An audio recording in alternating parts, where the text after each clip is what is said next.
Assalamualaikum to all my beautiful students. So welcome back to your own platform of Journey to MBBS. तो आज हम protein के structure के बारे में डिटेल में पढ़ेंगे कि प्रोटीन का स्ट्रक्चर किस किस तरह का हो सकता है। ठीक है, तो प्रोटीन के यहाँ पे कितने स्ट्रक्चर हैं? 4 स्ट्रक्चर हैं। ठीक है, जिसके अंदर कोई भी प्रोटीन एग्जिस्ट कर सकता है।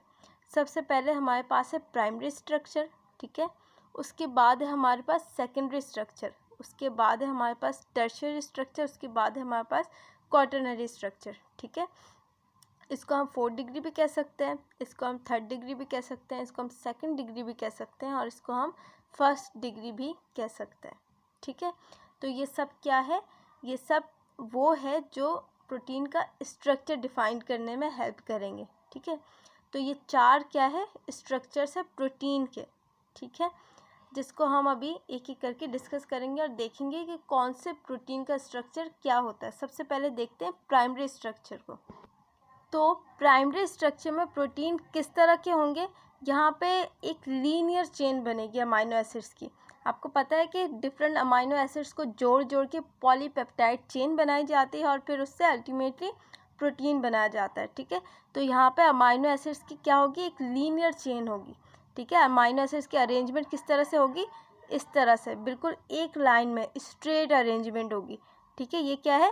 ये पॉलीपेप्टाइड चेन की अरेंजमेंट है, इस तरह से होगी। ये क्या है? प्राइमरी स्ट्रक्चर, जहाँ पे लीनियर अरेंजमेंट हो, बिल्कुल एक स्ट्रेट लाइन में हमें अमाइनो एसिड्स दिख रहे हो, उनको हम कौन सा स्ट्रक्चर कहेंगे? उनको हम प्राइमरी स्ट्रक्चर कहेंगे।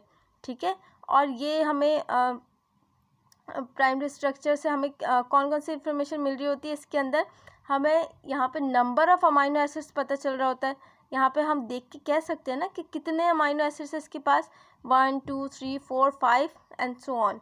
तो इस तरह से हम ये बता सकते हैं कि प्राइमरी स्ट्रक्चर में अमाइनो एसिड्स की क्वांटिटी कितनी है, नंबर ऑफ़ अमाइनो एसिड्स और अरेंजमेंट ऑफ अमाइनो एसिड्स हम देख सकते हैं कि अमाइनो एसिड्स की अरेंजमेंट किस तरह से की गई है। तो इससे हमें क्या इन्फॉर्मेशन मिल रहा है? Number of amino acids, arrangement of amino acids. और ये किस तरह से प्रेजेंट होते हैं? और ये राइबोसोम के ऊपर सबसे पहले जो अमाइनो एसिड्स की जो लीनियर चेन बनती है उसको हम क्या कहते हैं? प्राइमरी स्ट्रक्चर कहते हैं।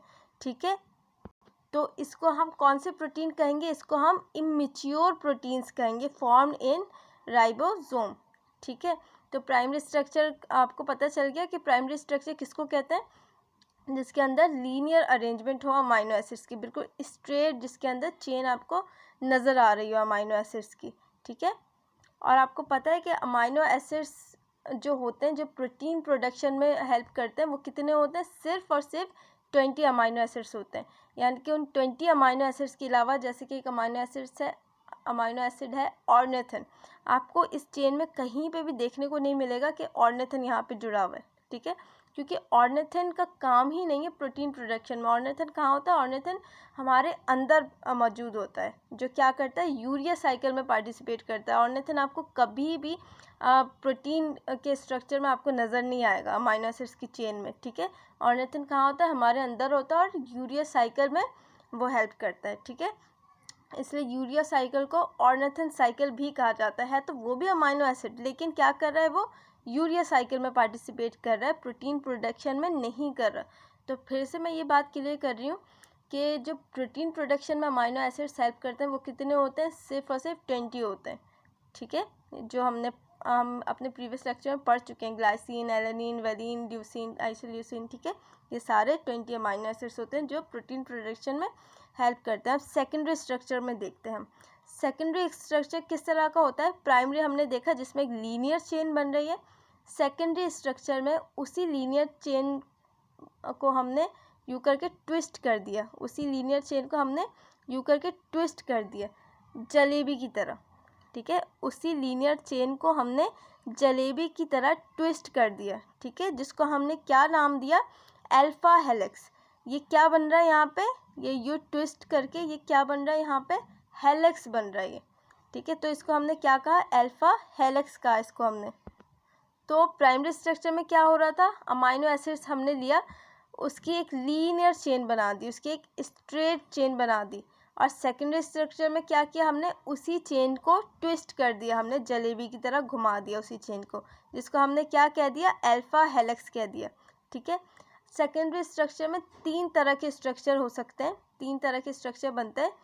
ये क्या है, फर्स्ट स्ट्रक्चर है सेकेंडरी के अंदर, जिसकी एग्जाम्पल क्या है, केराटिन। केराटिन जो आपके बालों में, आपके नेल्स में होता है, ये वही केराटिन है। और इसका स्ट्रक्चर कौन सा होता है, सेकेंडरी स्ट्रक्चर होता है, इसका अल्फा हेलिक्स स्ट्रक्चर होता है केराटिन का। Examples are super super important. ठीक है, अब दूसरा हम देखते हैं सेकेंडरी स्ट्रक्चर में ही। अब दूसरे स्ट्रक्चर में क्या बनाई जा रही है, शीट्स बनाई जा रही है। ठीक है, उसी पॉलीपेप्टाइड चेन को जोड़ जोड़ के शीट्स बनाई जा रही है। ठीक है, अब इन शीट्स को हम क्या कहते हैं, बीटा प्लेटेड शीट्स कहते हैं इनको। इसको क्या कह रहे थे हम, अल्फा हेलिक्स कह रहे थे, और जो कि हाइड्रोजन बॉन्ड की वजह से, मॉलिक्यूलर बॉन्ड की वजह से बन रहा था, इंट्रासेल्यूलर या इंटरसेल्यूलर बॉन्ड की, इंट्रासेल्यूलर या इंटरसेल्यूलर की वजह से। और यहाँ पे भी हाइड्रोजन बॉन्ड बनेगा। ठीक है, मॉलिक्यूलर बॉन्ड बनेगा यहाँ पे भी, लेकिन यहाँ पे क्या बनाई जा रही है, शीट्स बनाई जा रही है। इस तरह से पॉलीपेप्टाइड चेन्स को जोड़ जोड़ के शीट्स बनाई जाएंगी यहाँ पे। ठीक है, जिसको हम क्या कहेंगे, बीटा प्लेटेड शीट्स कहेंगे। और इसकी एग्जाम्पल क्या है, फिब्रोइन। ठीक है, ये किसको कहते हैं, सिल्क को कहते हैं। जो सिल्क के कपड़े हम पहनते हैं ना, उस सिल्क का स्ट्रक्चर सेकेंडरी स्ट्रक्चर होता है। ठीक है, यानी कि उस सिल्क में जो प्रोटीन होता है, उस प्रोटीन का स्ट्रक्चर सेकेंडरी स्ट्रक्चर होता है। अब इसके थर्ड स्ट्रक्चर में चलते हैं, सेकेंडरी स्ट्रक्चर के थर्ड स्ट्रक्चर की तरफ। तो ये सेकेंडरी स्ट्रक्चर के थर्ड स्ट्रक्चर की तरफ हम आ गए। ठीक है, अब इसमें जो स्ट्रक्चर होता है, इसमें कुछ इस तरह से वही हेलिक्स, उसको परपेंडिकुलरी हमने एक दूसरे के परपेंडिकुलर, ये क्या है, एक दूसरे के परपेंडिकुलर है। ठीक है, they are perpendicular to each other. ये इसको 3 इसके अंदर हेलिक्स हैं, उनको आपस में ट्विस्ट कर दिया है। ठीक है, सबसे पहले प्राइमरी स्ट्रक्चर में क्या हो रहा था, लीनियर चेन थी।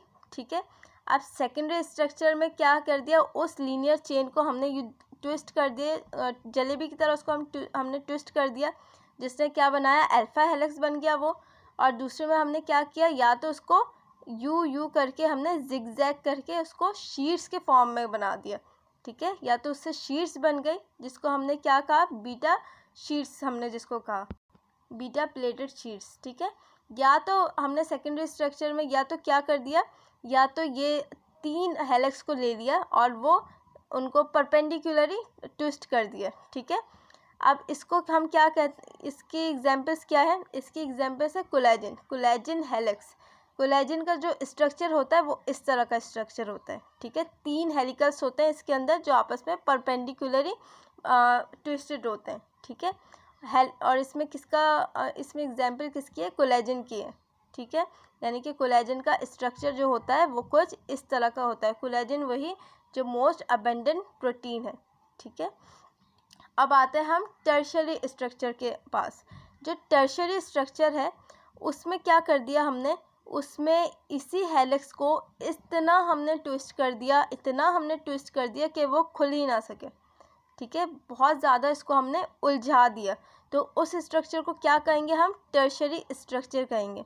ठीक है, और ये कुछ स्पेशल होते हैं, इनके अंदर पॉकेट्स टाइप के बन जाते हैं, इनके अंदर क्या बन जाते हैं, पॉकेट्स टाइप के बन जाते हैं। और ये क्या है, टर्शियरी स्ट्रक्चर एंजाइम्स का स्ट्रक्चर होता है। कभी भी प्रोटीन तब तक एंजाइम की तरह एक्ट नहीं कर सकता जब तक उसका टर्शियरी स्ट्रक्चर ना बन जाए।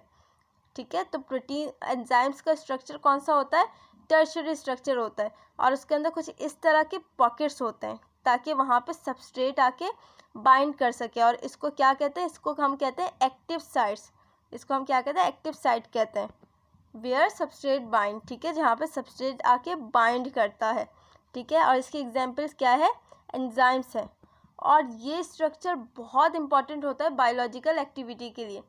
ठीक है, तो हमने क्या किया, सबसे पहले एक धागे में हमने मोतियों को पिरो दिया, उस धागे को हमने बिल्कुल यूँ स्ट्रेट किया, तो वो क्या है, प्राइमरी स्ट्रक्चर। उसी हमने मोतियों से बने हुए धागे को जलेबी की तरह घुमा दिया, ट्विस्ट कर दिया, सेकेंडरी स्ट्रक्चर। ठीक है, और उसी हमने धागे को इतना ज़्यादा ट्विस्ट कर दिया, इतना उलझा दिया आपस में, उसको हम क्या कहेंगे, टर्शियरी स्ट्रक्चर। जो खुल ही ना सके, हमने उसको इतना उलझा दिया, उसको हम क्या कहेंगे, टर्शियरी स्ट्रक्चर, जिसके अंदर पॉकेट्स बन जाए जहाँ आके सबस्ट्रेट बाइंड कर सके। और ये क्या है, टर्शियरी स्ट्रक्चर एंजाइम्स का होता है, ठीक है। तब तक ये प्रोटीन एंजाइम्स की तरह एक्ट नहीं कर सकता जब तक उसका स्ट्रक्चर टर्शियरी स्ट्रक्चर ना बन जाए, ठीक है। अब आते हैं क्वाटरनरी स्ट्रक्चर की तरफ। अब क्वाटरनरी स्ट्रक्चर में क्या होता है, इसमें एक से ज़्यादा पॉलीपेप्टाइड चेन्स जुड़ी हुई होती है आपस में, ठीक है। एक से ज़्यादा पॉलीपेप्टाइड चेन आपस में जुड़ी हुई होती है इसमें। जैसे कि इसकी एग्जांपल क्या है, हीमोग्लोबिन। आपको पता है हीमोग्लोबिन में क्या होता है, 2 अल्फ़ा और 2 बीटा, ठीक है। ये चारों मिलके क्या बनाते हैं, हीमोग्लोबिन। तो हीमोग्लोबिन किसकी एग्जांपल है, क्वाटरनरी स्ट्रक्चर की एग्जांपल है हीमोग्लोबिन। और इस स्ट्रक्चर में क्या होता है, जितने इसके साथ पॉलीपेप्टाइड चेन अटैच्ड होंगे, उन सब पॉलीपेप्टाइड चेन का अपना अपना स्ट्रक्चर होगा, उनका अपना प्राइमरी, सेकेंडरी और टर्शियरी स्ट्रक्चर होगा, ठीक है।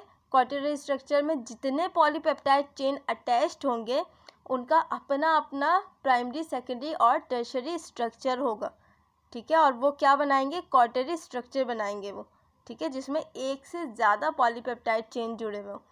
प्रोटीन का जो टॉपिक है वो यहीं पे ख़त्म होता है।